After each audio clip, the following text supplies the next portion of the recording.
a licked hand. I grew up on a small remote farm in the center of France with my mom and dad. With no neighbors and the nearest village a 20-minute drive away, it is safe to say I lived in the middle of nowhere.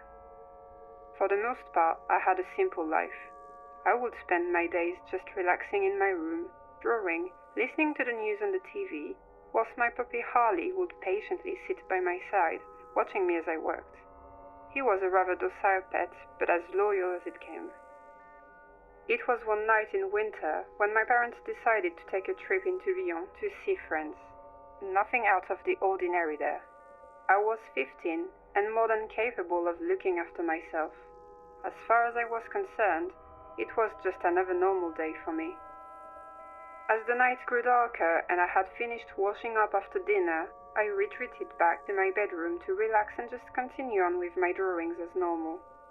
I flicked on the TV and got settled at the chair by my desk before I realized Harley wasn't by my side as normal. Looking around, I spotted him in the corner of my eye, just perched against the window, staring outwards. The weather had begun to turn at this point, and I could hear the heavy pounding of rain starting to beat against the window. I know dogs are pretty perceptive to changes in the weather, so I just assumed he was curious. I sat there for a little while, admiring his curiosity. He almost looked transfixed. It was at the first rumble of thunder that shook the night sky and the flash of lightning which illuminated the room that he barked. I called him over to me. I couldn't let him torment himself like this. Although hesitant at first, he slowly decided to slink his way over to me, more wary than normal. But who could blame him? To a dog, the weather must be apocalyptic. I continued with my drawing, occasionally catching the odd line or two of news. A politician in trouble for not doing enough to prevent climate change, a series of horrific murders currently being uncovered, a famous football player dating some kind of supermodel. It's nice to have background noise, but sometimes these stories can really be unsettling. I kept going for a few more hours, but after coming to the conclusion I was far too tired to continue, I decided it would be better for me to stop for the time being and get myself to bed. I made my way to the other side of my room and got settled down for the night. Ali, as per normal, laid next to my bed, although he seemed a little bit distant. The storm sounded like it was in full swing now, and I guess he was just restless. I, on the other hand, loved the sound.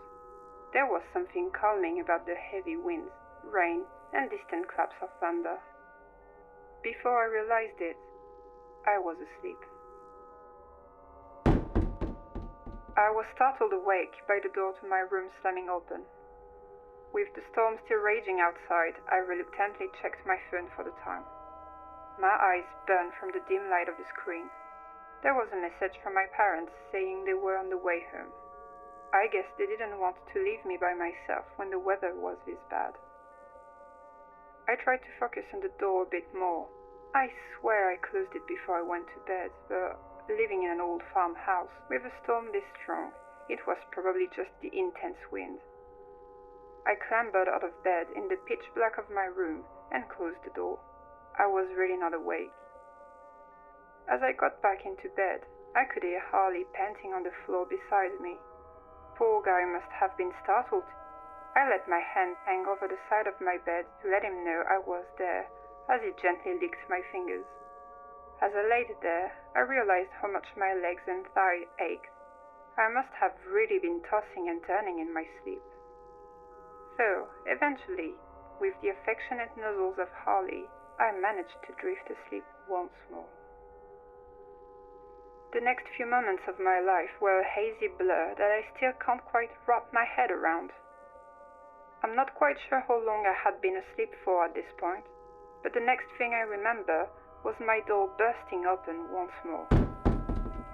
So, unlike the last time, my father was silhouetted in the doorframe. Before I knew it, he had bounded across the room, lifted me from my bed, blanket and all, and was starting to run downstairs. My head was spinning at this point. What was going on? My dad was just silent. His face was white, the palest shade of white I had ever seen.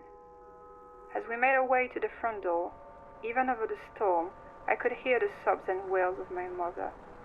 Once he had carried me over the threshold, she ran towards us and held us tight. I managed to free my face from their crushing embrace and gazed back up at our house. And there, painting on the front walls in a deep crimson color, were the words, "Humans can lick too." It was like time itself froze. We were drenched by the rain, and in the distance, I could see the glowing flashes of blue lights. On the porch, the disheveled black mound of holly lay spread from one side to the other, and from my window, the silhouette of a man. It would be a few weeks before we returned back to the farm. The police had shortly burst into the house, half an hour or so after my parents had arrived. Inside my room, they found a slew of muddy footprints, along with tattered clothes, rope, and a collection of blood-stained knives. They never caught whoever broke into our farmhouse that night. Police searched the forests around for weeks after, only finding the stained collar of my beloved Harley.